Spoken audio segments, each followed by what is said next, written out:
Fair enough. Dane had already fitted one arrow to the string, and her quiver was on her back. Carefully she set her feet, and gently she brought the string back as she focused on her target. The arrow, when she loosed, flew straight and true. Two more followed it. Ottawa gaped. All three arrows clustered neatly at the center of her handkerchief.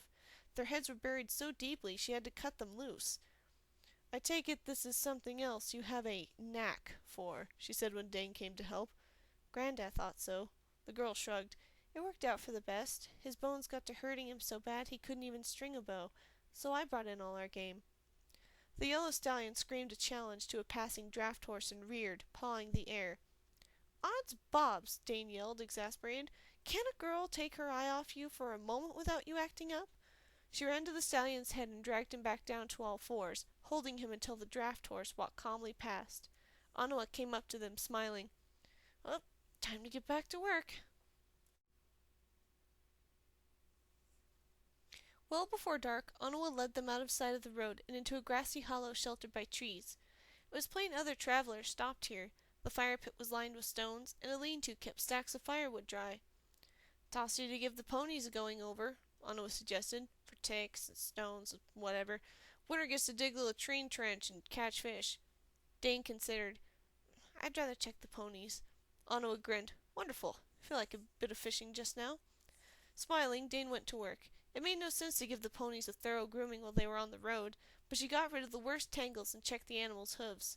The strawberries' ear mites had to be treated again, and Cloud and Tahoe had picked up ticks and forays off the road.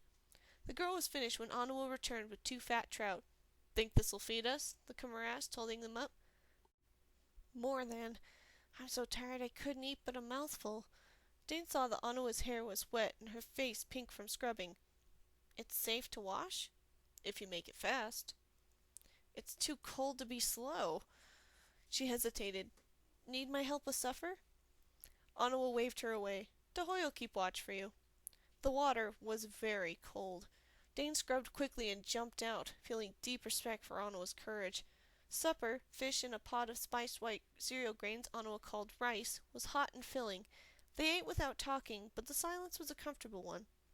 After the meal, Dane washed up. The fire was banked. Their beds lay on the ground, ready for slumber when she finished. She got into hers with a sigh. It was warm, and the heavy pad underneath eased the day's aches. As she watched, Ottawa got several pouches out and tied them to her belt. "I told you I had the gift, right? Well, I'm going to place the wards now. Last call for the latrine."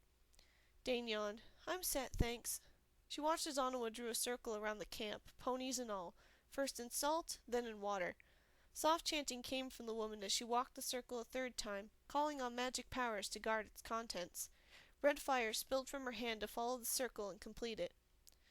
"Ma did that," Dane commented sleepily when Ottawa finished. "She wasn't very good with it, though. It was easier to speak of her mother when she was so tired. Maybe she'd be alive now if she'd been better." "Or not," Ottawa said, sliding between her blankets. "There's always somebody with stronger magic. Lots of raiders have their own witch or mage. That's why every rider group has at least one member with the gift." "Tell me about the riders. I only know they take girls. Aren't they like the regular soldiers?" Not exactly. The fancy name is Irregulars.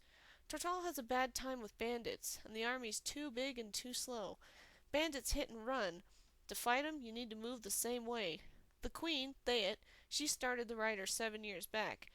The groups run 6 or 8 riders each, male and female, mounted on ponies.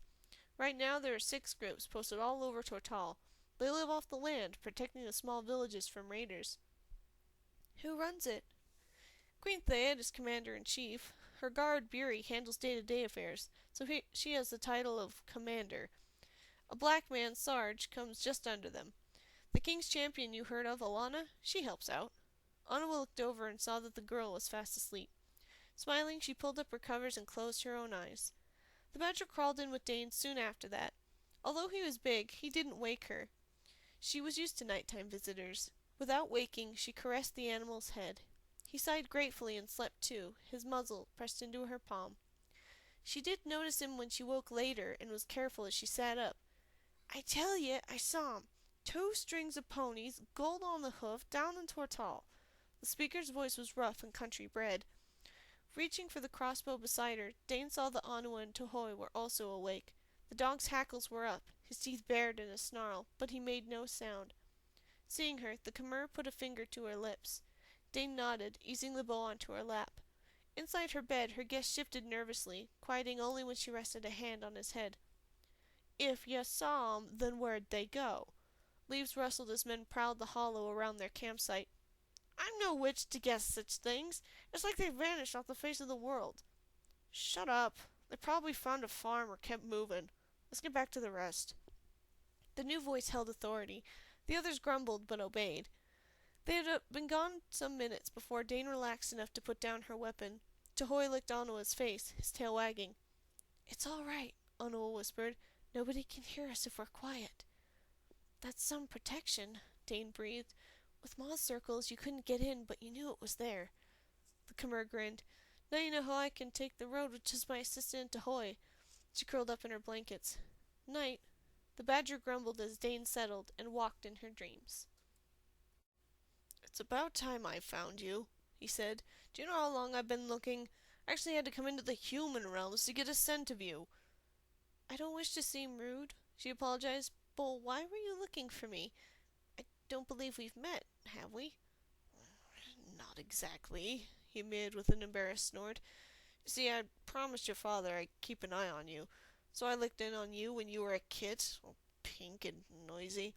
Then when I looked for you again, you were gone. I forgot time passes differently in the human realms." If she had been her waking self, his saying he knew her father would have made her unbearably excited. Now, though, her dream self asked, as if it weren't too important, "Have you met my dad, then?" "Yes, yes, of course. Now, see here, I'm not coming to the human realms any more than I have to. If you're going to wander, we must be connected in some way." He looked at a paw and sighed. "I know it barely hurts and it grows back and all, but I still hate it. It's so messy." He began to chew at the base of one of his claws. "No, don't, please," she protested. "I can't think." The claw came off. He spat it into her lap. "There. Hang on to it, no matter what. This way I won't lose track of time, and I'll be able to find you. Understand?" She nodded, then gulped. A silvery mist gathered around his paw and vanished. A new claw had appeared in the bed of the old one. "Now go back to sleep." Cold air on her feet woke Dane in the morning. Her guest, working earlier to leave the bedroll, had pulled it apart entirely. She sat up with a yawn and a smile. To think she'd dreamed of a badger who knew her father. Her hand was locked around something, a large animal's claw, or semblance of one. Complete and perfect, it was made of shiny silver. "Goddess," she whispered. "Dane?" Onua was dressed and cooking breakfast. "Let's go." "No time to think about it now," she told herself, and scrambled out of her bedroll, "because if I do, I won't know what to think." Later that day she wove a thong to grip the base of the claw tightly and hung it around her neck. Just because she wasn't entirely sure of where it came from was no reason not to keep it close by. Just in case.